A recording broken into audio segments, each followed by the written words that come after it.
But it's necessary that the public have faith and confidence in the system that we preside over. And what harm could it do, in my opinion? And that's why I say I'm maybe looking at it much too simply. Other than, unfortunately, some work for a lot of people, what harm would it do to scan these votes and count them so that no one campaign is going to think, well, why wouldn't they count those votes? What were they trying to hide? Or all the people across the state that might have been following that candidate, a lot of them anyway, thinking, why wouldn't they count those votes? What are they hiding?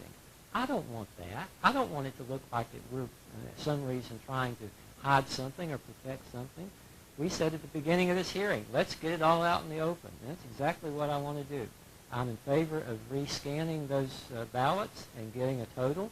I think as been presented by the Democratic/Cooper side, they don't expect it to change anything. They have great confidence in the way that the election procedure was run. As Mr. Hamilton said a minute ago, that's what's so great about our system. They think, I believe, and are confident that if we recount the votes, they're going to show exactly the same thing. So again, is it going to do any harm? It's going to cost some people some labor, that is true, but it's not likely, maybe, to change anything. Maybe it is. We don't know. I don't think so. That's my own opinion. But I think they need to be counted. What harm does it do? What harm it does, in my opinion, and you may not see this as an analogy, but it is to me, and maybe it's a little personal. Because every day, men and women put on uniforms and protect our Constitution. The people that interpret that Constitution are the people that serve in the General Assembly.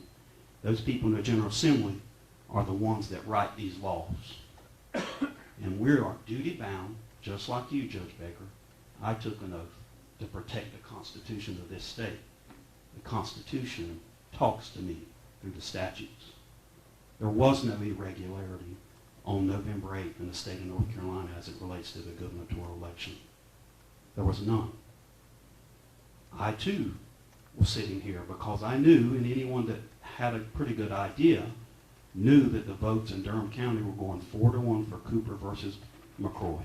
It was no surprise probably to Mr. Woodson or anyone else that was waiting for 90,000 more votes to come in.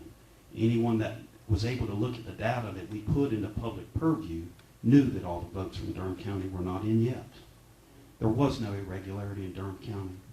I think it's a travesty that we're going to interpret, potentially that this board is going to interpret what happened in Durham County as an irregularity. And I said, I think it sets absolutely the wrong precedent for this board to interpret the law that way. Judge Baker, I have all due respect for you, sir, and I understand what you're saying from a practical point of view. But I think what the people want, the people that are here today and the people that are listening, they expect this board to interpret the law as it's written. Mr. Malcolm, for the cards that are not to be able to upload the information into the system cannot be called anything but an irregularity, sir. There's no way that can be called anything but an irregularity. So tell me where the line of irregularity stops. I don't have to do that, sir. We don't have to play that game with you asking me questions. Well, you asked me one. I don't want to argue with you, sir. I'm just saying it is definitely an irregularity, sir. I respect you, Judge Baker, and if that's your opinion, I strongly disagree with you, sir.